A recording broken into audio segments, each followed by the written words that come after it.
চরএলাহি বাজার থেকে আমরা এখন রওনা দিচ্ছি চরএলাহি ঘাটে।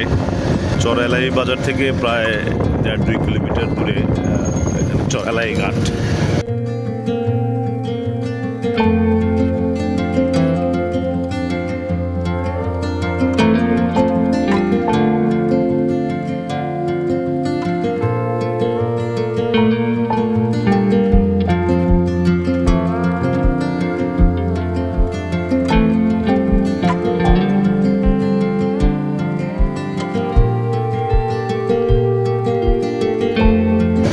অলরেডি চলে আসছি চরএলাহি ঘাটে।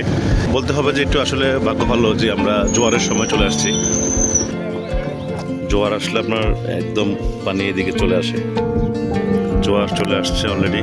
তো আসলে এর আগে যখন আসছিলাম চরএলাহি ঘাটে তখন আমরা আরও অনেক দূর পর্যন্ত যেতে পারতাম, কিন্তু এখন আসার পরে দেখলাম যে একেবারে অনেকাংশে ভেঙে গেছে, আপনার সবগুলো ভেঙে নিয়ে যাচ্ছে এভাবে।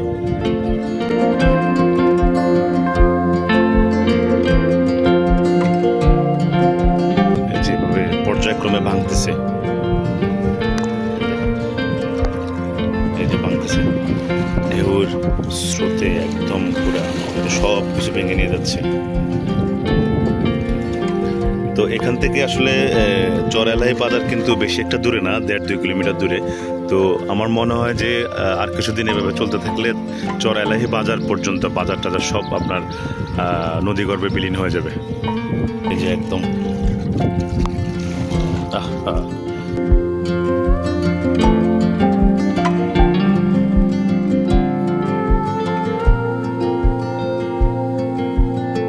যত দূর পর্যন্ত আপনার দেখা যাচ্ছে সব ভেঙে নিয়ে যাচ্ছে।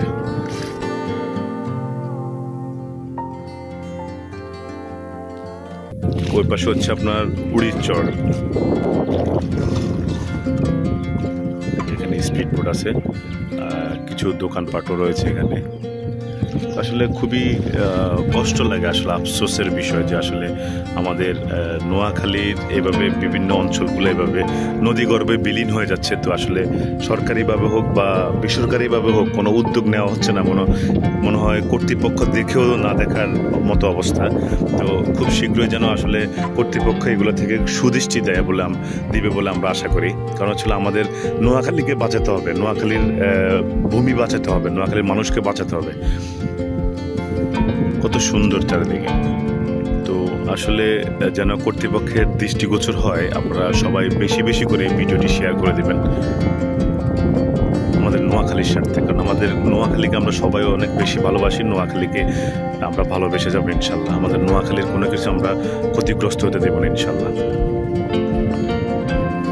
এখানে কিছু বালুর বস্তা দেখতেছি আমরা, এগুলো মনে হয় এখানে ব্লকের পরিবর্তে ফেলানোর চেষ্টা করতেছিল। আসলে এগুলো দিয়ে তো কোনো কাজ হবে না, এগুলো দিয়ে কোনো কাজ হবে না। আপনার এখানে ব্লক দিয়ে এগুলো রক্ষা করতে হবে, তাছাড়াও হবে না। কারণ যে পরিমাণে স্রোত, এই যে জোয়ারের সময় আপনারা দেখলেই বুঝতে পারবেন,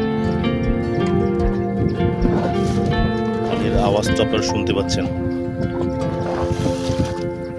কি পরিমাণ।